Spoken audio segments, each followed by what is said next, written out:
than later because of the surge in the cases. They're talking about shutting this down again.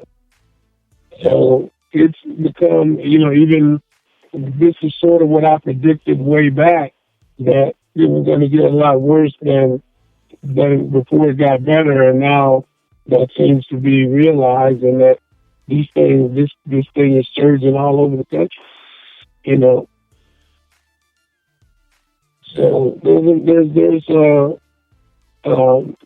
I can understand a lot of concern that people have, but looking at the big picture, it may be a smarter move to get vaccinated than not to be vaccinated, especially if you're a healthcare worker and, somebody who's dealing with the public, a first responder or something like that.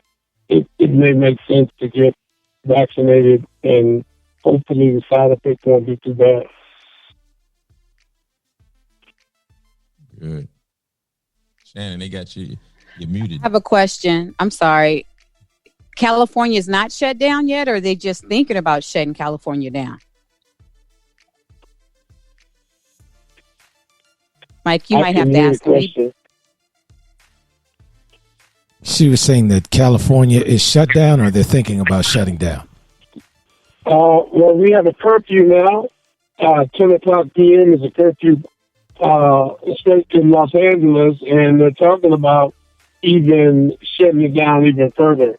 So we're in a curfew situation now, but the governor is talking about going through a shelter in place, with the serious, everything pretty much is closed except grocery stores and hospitals, clinics, so that's in the making, but he's already imposed a curfew for 10 o'clock.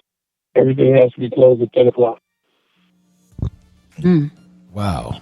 So as far as the virus, I guess the cure itself, if I'm using the word appropriately, in your field, Dr. Albright, are your colleagues feeling confident about this vaccine, number one, and number two, how long do you think it'll take, for example, for let's say 50% of the population to get inoculated? And how many different ones do they have? Oh yeah, and the other question is, how many different vaccines do they have currently? Okay. So there are 3 major companies that have a vaccine that are ready to go. And Britain chose one company, and then there are 2 in the United States that the United States government is considering. And no one knows really what 2 the United States is going to choose, or which of them they'll choose, or if they'll choose them both. We don't know that yet. But there are 3 vaccines that are ready now to be distributed. And like I said, Britain chose one of the companies, and we'll see what, the United States does. But that should be happening, like I said, in the next week or so, because they are preparing to start trying to inoculate people in the next 2 weeks. Well, and I guess the next question is, so how does it work? So once you get an injection, how long does it take before it starts to work ideally? And at that point, once, let's just say Thinbad goes and gets an injection tomorrow morning, and I understand there's like 2 injections. So at what point can he begin to at least walk around without a mask on? Because I know that's the other thing people are asking. Okay. To be honest with you, the answer is we don't know, because we've never done this before.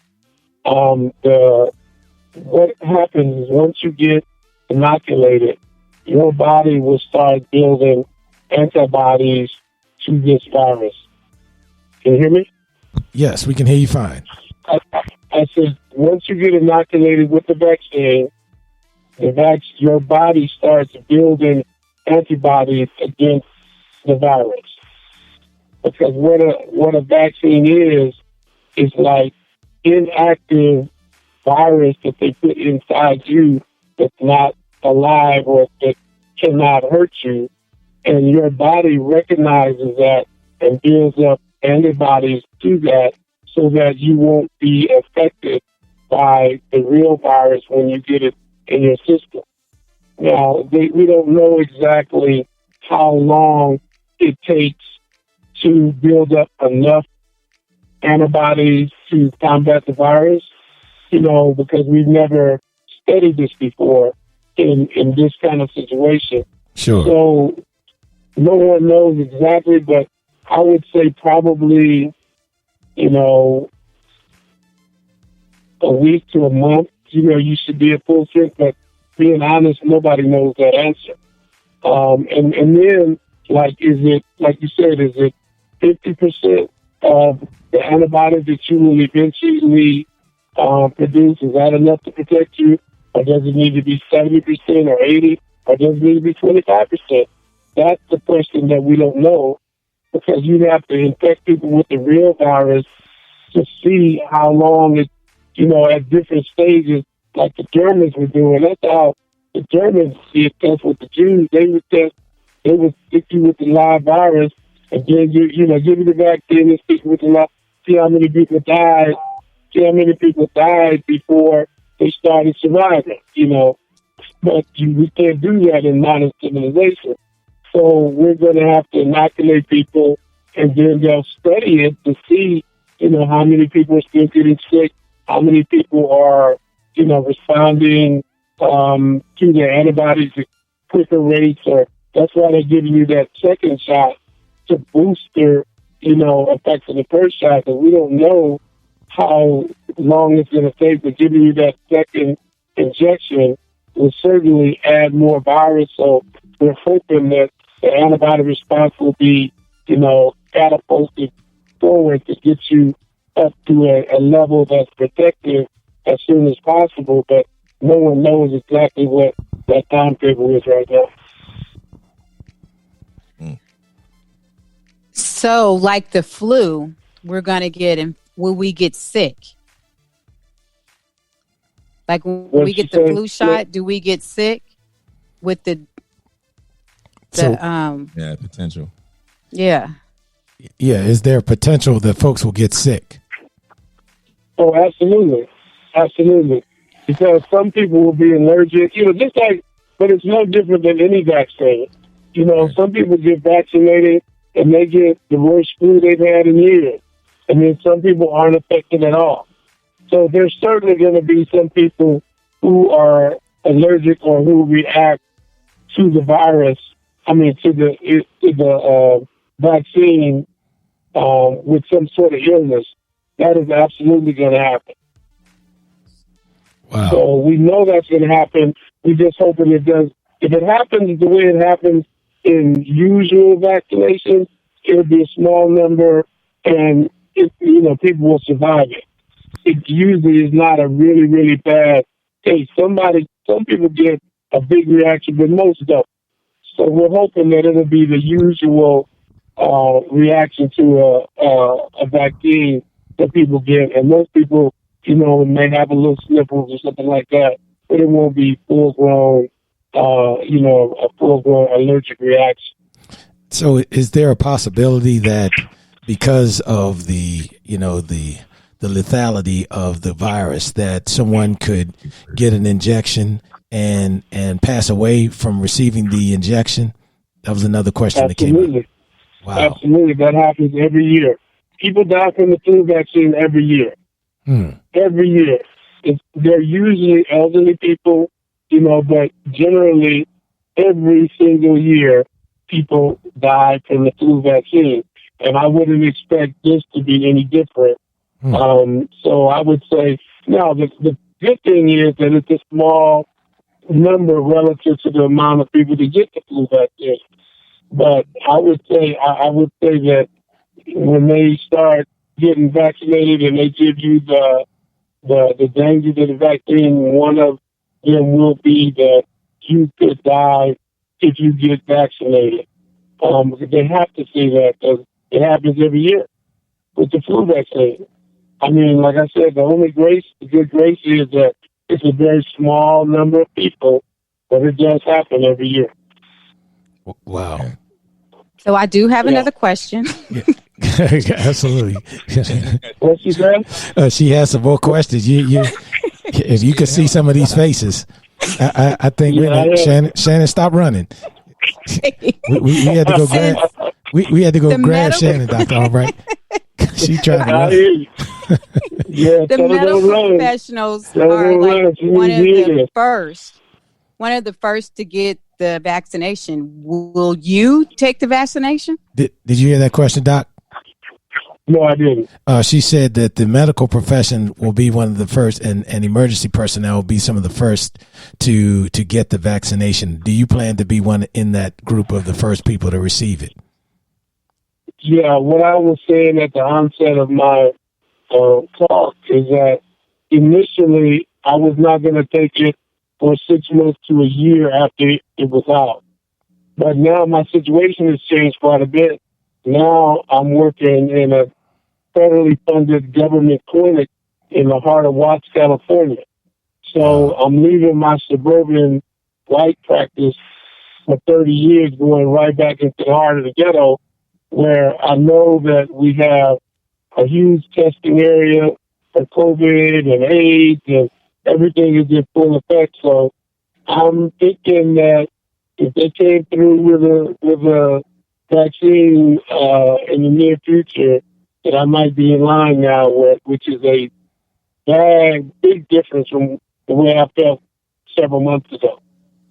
Because of our resurgence in California, because the circumstances have changed considerably, and I'm talking to colleagues who initially had the same idea that I have, and now they're pushing to the point of the vaccination line. So I have to be honest and say that my mind is changing, and I may be one of the ones to get vaccinated, because I do get a flu vaccine every year, and it doesn't seem to bother me. So I think my idea is changing. Now, my 90-year-old mother, I'm going to keep her in the house, and I'll wait to see what's happening before she gets it. But for me, who's on the front line, I might go ahead and get vaccinated. Wow. And something. Go ahead.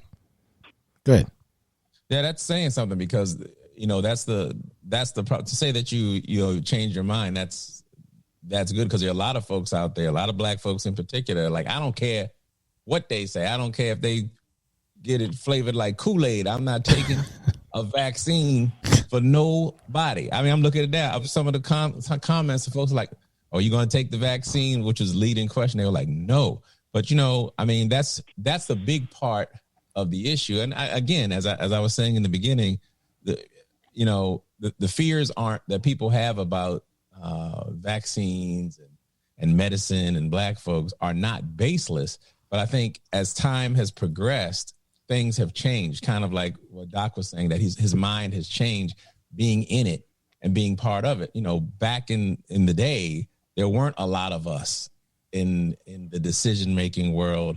There weren't a lot of us going to, you had white folks coming to black folks saying, "Here, take this," and then they die, or something like that. And now there's a whole different education process on top of this that has to happen, where there has to be, as I was, reading some articles preparing for tonight, just looking at the numbers in terms of who is dying from this disease, from this virus in large numbers. It's us. It's minority folks who are, as usual. I think last month something came out in the New England Journal of Medicine. Blacks make up 13% of the population, but account for 20% of the deaths from COVID-19, and only 3% enrolled in trials, according to that Journal of Medicine. So, there's a whole education process that has to happen, and I want to thank Doc for being out there on the front end. And as he said, leaving his suburban practice to go in to where our folks need to hear, to hear his story. They'll be more apt to believe Doc coming and saying, "You know what? I thought like you for a minute, but you know what? Having been here now and seeing this, and that where they're not, this isn't something that's happened under the cover of night. The Tuskegee experiment and all that stuff was actually